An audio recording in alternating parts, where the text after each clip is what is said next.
बात होती है, एक स्त्री रास्ते से जा रही होती है। वहीं पे कई सारे लोग आ जाते हैं और उसे छेड़ने लग जाते हैं। वहाँ पर एक सिख भी होते हैं, पर वे उन सबको मारते हैं। वे अधमरी स्थिति में हो जाते हैं, पर वो लोग सारे लोग भाग जाते हैं।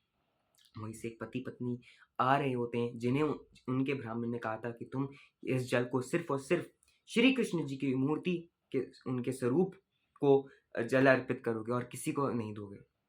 तो वे जा रहे होते हैं। वहीं पे सिख जी होते हैं, वो बोल रहे थे कि मुझे प्यास लगी है, मेरी जान बच सकती है, नहीं तो फिर मैं मर जाऊँगा।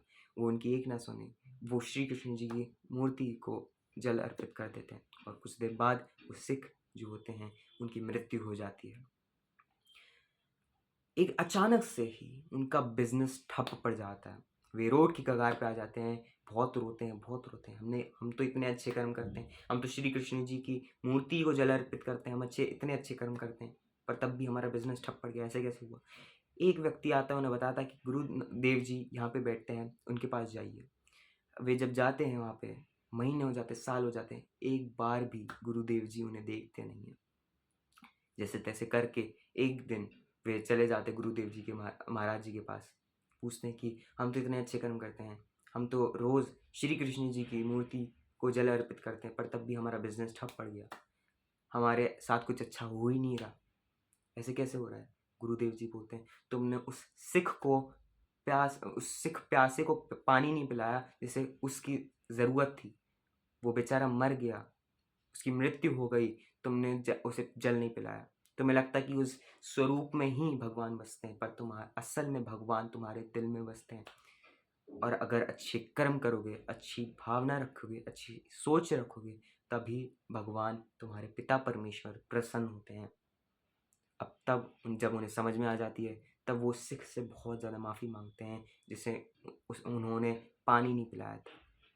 वे माफ़ कर देते हैं, फिर गुरुदेव जी भी माफ़ कर देते हैं। ये कहानी बताती है कि हम मानते हैं स्वरूप में भगवान है, पर असल में वो हमारे दिल में है। अगर दिल में झाँक के देखोगे ना, पता चल जाएगा।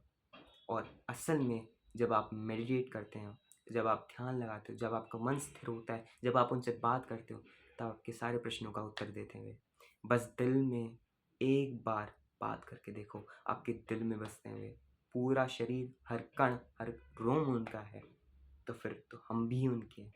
वो हमारे पिता परमेश्वर हैं। बस एक बार बात करके देखो। अच्छे कर्म लाओ, अच्छी सोच लाओ, अच्छी मानसिक विचारधारा लाओ, तभी देखना आपके पिता परमेश्वर आपसे कितना प्रसन्न होते हैं। इसी के साथ मैं इस वीडियो को भी एंड करना चाहूँगा और सोचता हूँ कि अगर ये वीडियो बहुत ही ज़्यादा पसंद आए तो प्लीज़ लाइक, शेयर, सब्सक्राइब कीजिए और अपने दोस्तों तक भी शेयर कीजिए ताकि वे भी इस ज्ञान की प्राप्ति कर सकें। तब तक के लिए bye bye, see you in the next video.